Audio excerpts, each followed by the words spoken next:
Hello everyone and welcome back to another video from Apps Academy. In this video, I'm going to show you how you can remove or delete a post that you have made on Craigslist.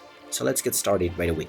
First of all, open up your web browser and then in the address bar type in craigslist.org and press enter. You will now be taken into the official Craigslist website. If you haven't logged into your account already, click on the account icon at the top right corner and proceed forward with your credentials.